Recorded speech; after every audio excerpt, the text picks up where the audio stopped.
नमस्ते दोस्तों, कैसे हैं आप सभी लोग। आई होप आप सभी अच्छे होंगे। मैं भी बहुत बढ़िया। आज की इस वीडियो में मैं आपको घातांक और करनी, इंडाइसेस एंड सेट्स जो टॉपिक है मैथ्स का, उसको सिखाने आया हूं। और मैं गारंटी के साथ दावा कर सकता हूं कि अगर आप वीडियो को ध्यान से देखेंगे तो आप कुछ ना कुछ मेरे वीडियो में सीख कर जाएंगे। ये ऐसी वीडियो होगी जो आपको कुछ सिखाएगी और आप कुछ सीखेंगे तो आप दूसरों को भी कुछ शेयर करेंगे। तो वीडियो में एंड तक बने रहिएगा। वीडियो कहीं पर भी अच्छा लगता है तो कमेंट बॉक्स में सुझाव देना ना भूलें। ज़्यादा से ज़्यादा पढ़ने वाले लोगों को शेयर करें। चलिए गाइस, वीडियो स्टार्ट करते हैं। जय महाकाल। तो आप ध्यान से देख पा रहे होंगे कि आपके सामने स्क्रीन पर क्वेश्चन लिखा है। जब भी आप क्वेश्चन को सॉल्व करते हैं ना, तो सबसे पहले क्वेश्चन को पढ़ना सीखो। तो क्वेश्चन क्या कह रहा है आपका? क्वेश्चन कह रहा है कि 34 का स्क्वायर माइनस 16 का स्क्वायर का धनात्मक वर्गमूल ज्ञात कीजिए। 34 का वर्ग ऋण 16 का वर्ग का धनात्मक वर्गमूल ज्ञात करना है। यहाँ पर आपको एक सर्वसमीका जाननी चाहिए। ए का वर्ग माइनस बी का वर्ग। ए का वर्ग माइनस बी का वर्ग होता है ए माइनस बी, और दूसरे पुस्तक में ए प्लस बी, है ना। क्या होता है? ए माइनस बी और ए प्लस बी। सर्वसमीका मैंने आपको बताई कि ए स्क्वायर माइनस बी स्क्वायर बराबर होता है ए माइनस बी ए प्लस बी। अब इसमें मैं क्या करूंगा, सवाल हमारा था 34 का वर्ग माइनस 16 का वर्ग, है ना। तो मैं क्या करूंगा, ए को मानूंगा 34, बी को मानूंगा 16। पहला तो मेरा बन जाएगा 34 माइनस 16, और दूसरा मेरा बन जाएगा 34 प्लस 16, है ना। तो आप एक बार घटाओगे, एक बार जोड़ोगे, है ना। तो 34 में से 16 घटाना है, 16 का डबल 32 और 2 34, तो 34 में से 16 गया तो आ गया 18 गुणित 34 में 16 जोड़ा तो ये आ गया 50। 18 का 50 में गुणा करो तो 18 पंचे 90, 18 का 5 में गुणा करोगे तो 18 पंचे 90, 900 आ गया। अब उस सवाल में कह क्या रहा है कि 900 का धनात्मक वर्गमूल ज्ञात करो। तो वर्गमूल मतलब आपको करनी 900 का मान या 900 करनी का मान आपको निकालना है। तो याद रखना कि जो भी संख्या वर्गमूल के अंदर रहती है ना, उसके हम जोड़े बनाते हैं। तो 900 के जो जोड़े बनेंगे वो बनेंगे 30 गुणित 30, 30 गुणित 30, और जिसका जोड़ा बन जाए वो बाहर निकल आता है। तो हमारा आंसर आ गया 30। तो इस क्वेश्चन का आंसर क्या हो गया? D option. तो आपने यहाँ पर सर्व समीकरण क्या सीखी? ए स्क्वायर माइनस बी स्क्वायर बराबर ए माइनस बी ए प्लस बी। अगले सवाल की तरफ चलते हैं। अगला सवाल हमारा क्या है कि 10 201 का वर्गमूल ज्ञात करो, है ना। 10 201 का वर्गमूल ज्ञात करो, ये आपको निकालना है। तो 10 201, तो मैंने आपको क्या बताया कि जैसे मान के चलो लिखा हुआ है करनी 25 वर्गमूल 25। अगर इसके अंदर 25 के गुणनखंड निकालो तो 25 के गुणनखंड हो गए 5 गुणा में 5। जिसका जोड़ा बन जाए वो वर्गमूल से बाहर निकल जाता है। तो करनी 25 का मान क्या होगा? 5। तो इसका भी हमें आंसर निकाल के बताना है। और बेसिकली इस करनी का मतलब पता है क्या होता है? इसका मतलब होता है 102 01 के ऊपर 1/2 की पावर 1/2 की पावर। याद रखना, इस करनी वर्गमूल को हम बोलते हैं 1/2। तो आपके सामने ऑप्शन है 91 99 111 101। अब ये तो मुझे डायरेक्ट दिख रहा है कि 101 का वर्ग है ना। किसका वर्ग है? 101 का वर्ग है। आप निकाल के देखो 101 का वर्ग कैसे निकालते थे, मैं आपको बता दूं।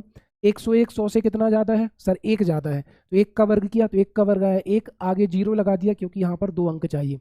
अब जितना ज़्यादा था उतना 101 में जोड़ दो। तो 101 में एक जोड़ा तो 102 01 आ गया। इसका मतलब 102 01 किसका वर्ग है? 101 का वर्ग है। यहाँ पर जो गुणनखंड बनेंगे वो 101 गुणित 101, और जो बाहर निकलेगा वो हमारा कितना आ जाएगा? 101। मैं एक सेपरेट क्लास लूंगा जिसमें वर्गमूल वाले सवाल आपको बहुत सारे कराऊंगा। ये तो नॉर्मल क्वेश्चन था तो आपको समझ में आ गया होगा।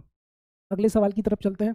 अगला सवाल क्या है कि 4 करनी 0.000081 का मान आपको निकालना है। तो यहाँ पर आप ध्यान देना, अगर सीधा आपको लिखा होता करनी 81, तो 81 को मैं क्या लिख सकता हूँ? 81 को मैं लिख सकता हूँ 9 ही नाम 81, और जिसका जोड़ा बन गया वो बाहर निकलेगा। तो बाहर क्या निकलेगा मेरे भाई? 9। लेकिन यहाँ पर क्या है? यहाँ पर आपका होगा सर 0.0000 4 बार 0 फिर 81 है। तो यहाँ पर भी जोड़ा बनेगा, कहने का मतलब यहाँ पर भी जोड़ा बनेगा, लेकिन दशमलव के बाद कितने अंक हैं गिनो? 2 2 4 2 6, 6 अंक हैं। तो 81 के फैक्टर तो यही होंगे। दशमलव बढ़ जाएगा 0.009 गुणित 0.009। दशमलव के बाद कितने अंक थे? 6 अंक थे टोटल। 1 2 3 4 5 6, तो 6 को 2 भागों में बांटा तो 3 इसको मिल गए 3 इसको मिल गए, मतलब 0.009 0.009। बाहर कितना चल रहा था? बाहर 4 चल रहा था। तो 4 गुणित जिसका जोड़ा बन गया वो बाहर निकल आएगा, तो मेरा हो गया 0.009। तो 9 चौको 36, है ना। तो 0.036 आपको दिख रहा होगा। अगर ये क्वेश्चन समझ में आया तो ज़्यादा से ज़्यादा लोगों को शेयर करो। अगले वीडियो में चलते, मतलब अगले सवाल में चलते हैं। अगला सवाल ये रहा हमारा कि 12.5 इंटू 8 इंटू 1.44। ध्यान देना, सबसे पहले 12.5 गुणित 8 गुणित 1.44, है ना। अगर मैं इनका गुणा करूं, 125 का गुणा 8 बार करूं तो 125 का डबल 250, 250 का डबल 500, 500 का डबल 1000। तो 125 अट्ठे, 125 अट्ठे क्या हो जाएगा? या फिर मैं गुणा करके बता दूं, 8 पंचे 40 का 0 हासिल 4, 8 का मैंने 12 से किया तो 12 अट्ठे 96 और 400, तो टोटल आ गया 1000। दशमलव के बाद एक अंक था तो यहाँ पर दशमलव लग जाएगा इंटू 1.44, है ना। तब आपको नजर आ रहा होगा सर 100 से बाहर क्या निकलेगा? 100 से 100 के तो जो फैक्टर बनेंगे वो बनेंगे 10 गुणा में 10, 10 गुणा में 10, और 144 के जो फैक्टर बनेंगे वो बनेंगे 12 गुणित 12, 12 12 में 144, लेकिन दशमलव के बाद 2 अंक हैं तो 2 अंक एक एक अंक में बढ़ जाएगा, मतलब 1.2 इधर आएगा, 1.2 इधर आएगा, तो आप कहोगे सर यहाँ से बाहर निकला 10, यहाँ से बाहर निकला 1.2, तो 12 दहम 120, 120 है ना, 12 दहम 120, मतलब आंसर आपका कितना आ गया 12, 12 आपको बी ऑप्शन में नजर आ रहा होगा। आई थिंक आप समझ गए होंगे। इसके बाद अगले सवाल की तरफ चलते हैं। ये कह रहा है कि दो पूर्णांकों के वर्गमूलों का योग √14 + 8 करनी 3 है, तो इन दोनों पूर्णांकों के वर्गों का योग ज्ञात करो, है ना। तो मैं मान लेता हूँ कि माना कि पूर्णांक जो है वो क्या है, x एवं y, मैंने पूर्णांकों को क्या मान लिया, x एवं y, ठीक।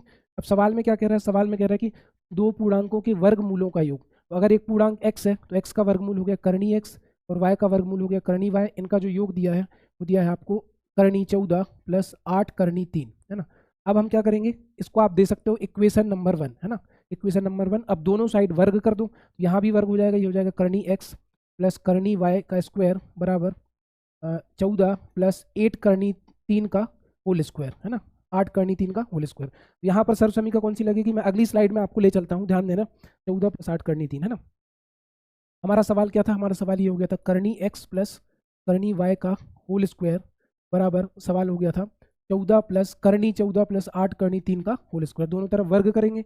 यहाँ पे जो सर्वसमीका लगेगी वो क्या लगेगी, a + b का होल स्क्वायर बराबर, मैं यहाँ पे आपको लिख देता हूँ a + b का होल स्क्वायर बराबर a² + b² + 2ab, ये हमारी क्या लगेगी, सर्वसमीका, ठीक है।